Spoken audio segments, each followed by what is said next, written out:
आप हमारे inspector retire CRPF के श्री रमेश सिंह नेगी जी हैं, जो कि रिटायरमेंट के बाद इस बगवाली पोखर मार्केट द्वाराहाट ब्लॉक में अच्छे खासे रेडीमेड का अपना व्यवसाय कर रहे हैं। तो नेगी सर, ये बताइए कि आप अब रिटायरमेंट आने के बाद क्या चाहते हैं कि कोई ऐसी अच्छी बात हो जिससे कि हमारे पैरामिलिट्री को कोई अच्छी सुविधा मिले, सीएपीएफ को? सर, सीआईपीएफ का सबसे अच्छा ये है कि पूरा ऑल सीआईपीएफ में एक जो है, जैसे आर्मी में सीडीएस है, इसी प्रकार से सीआईपीएफ का भी एक मुखिया एक होना चाहिए, जिससे कि मतलब जो है वो हर एक प्रकार की ड्यूटी को कंट्रोल कर सके और ऑर्डर जो है जल्दी से जल्दी फोर्सों में फॉलो कर सके। आप हमारे श्रीमान जगत सिंह जी, जो कि द्वाराहाट ब्लॉक सीएपीएफ के वर्तमान अध्यक्ष हैं, और आज इन्होंने बहुत ही अच्छी व्यवस्था यहाँ पर की हुई है इस हाफ ईयरली मीटिंग के लिए। तो अध्यक्ष महोदय, आप ये बताइए कि आप अपनी ओर से कौन सी ऐसी बात रखना चाहते हैं ताकि हमारे सीएपीएफ को उसका कोई लाभ मिले? मैं सीएपीएफ के कार्मिकों को, जो खासकर विधवाएं हैं और जो कैंटीनों को काठगोदाम जाने में या गन्ना ड्यूटी जाने में असमर्थ होते हैं, तो मैं काठगोदाम डीआईजी से ये गुजारिश करना चाहता हूँ कि हमारी जो है ना माह में 2 बार मोबाइल कैंटीन की सुविधा दी जाए, जिससे कि उनकी डिमांड के आधार पर उनको सामान मिल जाए और वो अपने अच्छे सुलभ ढंग से अपने उस सामान का इस्तेमाल करें और अपने फोर्स की जय करें। धन्यवाद। धन्यवाद। आप हमारे सीआरपीएफ के रिटायर सदस्य हैं। कट करो। श्रीमान किशोर अधिकारी जी, जो कि हमारे अल्मोड़ा ज़िला के सीएपीएफ के उपाध्यक्ष हैं और वर्तमान में अपने अल्मोड़ा ज़िले में बिल्डर का बहुत अच्छा कार्य कर रहे हैं और हमारे इस अल्मोड़ा ज़िले के संगठन को भी आप प्रेरित करके अच्छी दिशा दे रहे हैं। तो अधिकारी सर, आप ये बताएं कि आप के दिमाग में जो सबसे पहला कोई कल्याणकारी पॉइंट है वो क्या है?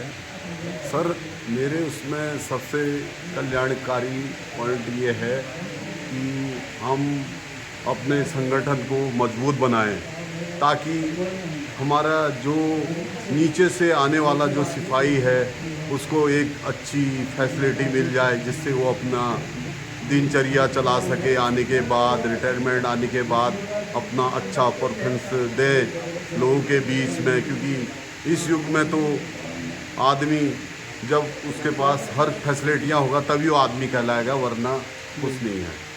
Thank you sir.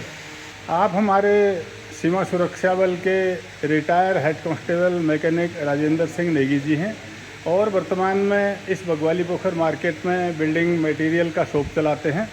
और आज जब इनको मैंने मीटिंग में सुना और ये सबसे लास्ट में बोले, तो इन्होंने, मुझे ये लगा कि जैसे इन्होंने समुद्र मंथन करके 14 रत्न निकाल दिए हैं। तो कोई 1-2 रत्न बताएं आप, जिससे कि हमारे सीएपीएफ का फ़ायदा हो सके। बस सीएपीएफ का फ़ायदा सबसे पहला तो वही जो है, ऑर्गेनाइजेशन से पुलिस का सिस्टम हट जाए तो हमारे को सारे फ़ायदे ही फ़ायदे। शहीद का हमको दर्जा मिलेगा, हमारी विडोज़ को विडोज़ नहीं बोला जाएगा, जैसे डिफेंस में वीरांगना बोला जाता है, हमारे विडोज़ को अभी तक विडोज़ ही बोला जाता है।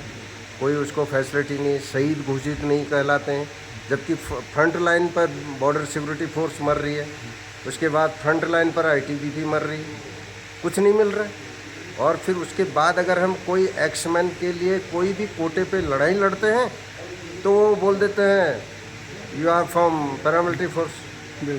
ये इससे जो है, ये पुलिस शब्द हटने से हमको बहुत ही बेनिफिट है, बहुत ज़्यादा। इससे हमको आईपीएस भी आना बंद हो जाएंगे जी, जिससे हमारे ऑर्गेनाइजेशन पर दाग लग रहे हैं जी। जिससे हम लेफ्टिनेंट नायक में हमको इंक्रीमेंट मिलता था, वो भी बंद हो गया। और कई, मतलब मैं गिनती नहीं करा सकता हूँ इतने फ़ायदे हमको मिलेंगे, बस ये वर्ड हट जाए। बहुत अच्छा पॉइंट है आपका और मुझे बहुत अच्छा लगा आपका पॉइंट, और इस पर मेरा भी आज तक ध्यान नहीं था। बहुत धन्यवाद नेगी सर आपका। Thank you. और आप हैं हमारे ASI GD retire Shri Khyalidutt Joshi ji, जो कि सशस्त्र सीमा बल यानी कि एसएसबी से रिटायर हुए हैं और रिटायरमेंट के बाद ये यूट्यूबर का भी बड़ा अच्छा काम कर रहे हैं। और यहाँ पर भी इन्होंने आज वीडियो बड़े अच्छे कवर किए थे। तो आप सशस्त्र सीमा बल में रहे, जो कि पहले स्पेशल सिक्योरिटी ब्यूरो के नाम से जानी जाती थी। तो आपको क्या लगता है कि हमें आगे बढ़ने के लिए क्या करना चाहिए? सर, अगर हमारा संगठन मजबूत होगा तो हम हर लड़ाई को पार कर सकते हैं। जैसे कि हमारा संगठन मजबूत, हम हर मुश्किलें हमारी दूर हो जाएंगी, क्योंकि संगठन में ही एकता है। एकता होगी तो सारे हमारा काम पूरे हो जाएंगे। जो हमारा जो है मेन मुद्दा जो है पेंशन बहाली का मुद्दा है, 1 रैंक 1 पेंशन का मुद्दा है, मेडिकल ग्राउंड का मुद्दा है, अनेक सारी सुविधाएं का कैंटीन फैसिलिटी हमको 50% मिलती है, ये और तो पूरा 100% क्यों नहीं मिलती है? जो हमको बेड लगता है 50% दिया है सरकार ने, तो पूरा उसको करना चाहिए, 0% करना है, जिस प्रकार से आदमी के लोग कैंटीनों में लोगों को मिलता है और उनके जवान को मिलता है, फैमिली को मिलता है। और हम लोग ड्यूटी पर बॉर्डर में आगे जाते हैं, हमने भी बॉर्डर की ड्यूटी करती है। हमारे जवान जो है पहले कर्मचारी अधिकारी सब जाते हैं हमारे, लेकिन हम आर्मी से भी अच्छे बेहतर ड्यूटी करती है हमारे पैरामिलिट्री के फोर्स, लेकिन हमको उतनी सुविधाएँ नहीं दी जाती हैं और मिलिट्री वालों को दी जाती है। अच्छी बात है, देनी चाहिए और मिलिट्री वालों को भी देना चाहिए, और साथ साथ में हमको भी वही सुविधाएँ देनी चाहिए जो आर्मी को मिलती हैं। तभी हमारा संगठन मौजूद होगा। जब ये हमारे फोर्स को आगे वो मजबूत करेंगे, इनकी सुख सुविधाओं पर ध्यान देंगे। धन्यवाद। ठीक है सर, नमस्कार। तो अभी मैं अपने सभी बड़े प्रतिष्ठित और अनुभवी लोगों से कुछ बातें इसमें रिकॉर्ड करके अभी मैं अंत में इन सभी बातों का क्रीम निकालने के लिए अपने अध्यक्ष महोदय श्री ताराचंद साहब के पास जाता हूँ।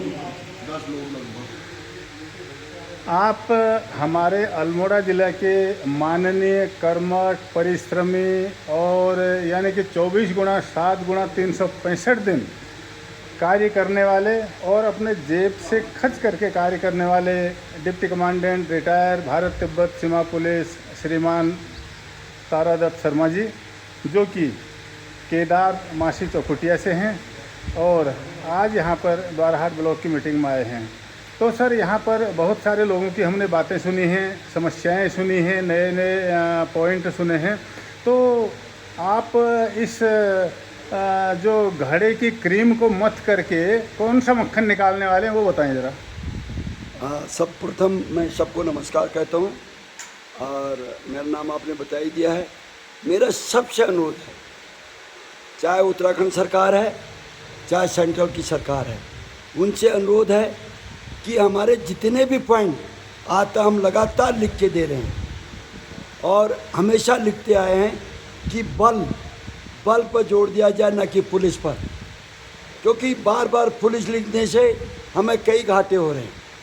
जबकि जब ये फोर्स खड़ी हुई है उस टाइम कहीं भी पुलिस का नाम नहीं था, बल ही था।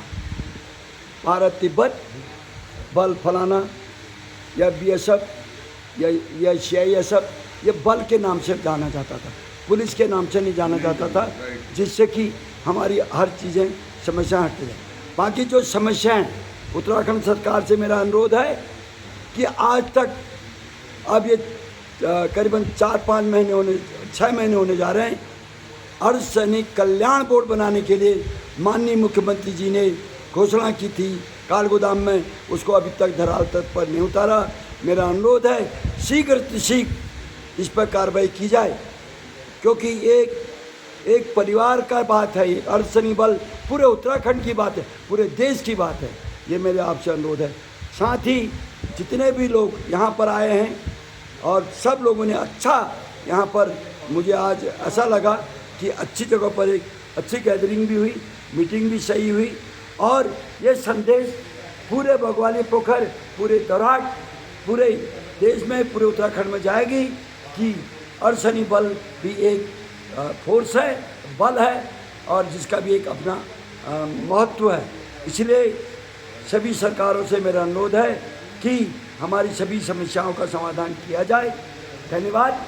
जय भारत, जय उत्तराखंड। धन्यवाद अध्यक्ष महोदय, आपका बहुत बहुत। और अंत में मैं retired inspector BSF Puran Chand Joshi अपनी ओर से देश को, राष्ट्र को, सरकारों को और संगठन को यही कहना चाहता हूं कि सबसे पहले हमारे पैरामिलिट्री की पुरानी पेंशन को बहाल किया जाए, जिससे कि वो अपने बच्चों के और परिवार के पालन पोषण में अच्छा आर्थिक सहयोग दे सकें, क्योंकि आज वही हमारे डिफेंस, आर्मी, नेवी, एयरफोर्स का एक जवान सेम समय में रिटायर होके आता है और पैरामिलिट्री का भी आता है। डिफेंस वाला जवान पेंशन लेता है, पैरामिलिट्री वाला नहीं लेता।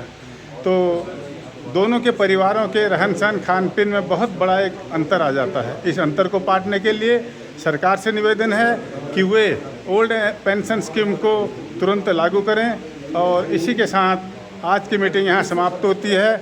नमस्कार, जय हिंद, जय भारत, वंदे मातरम।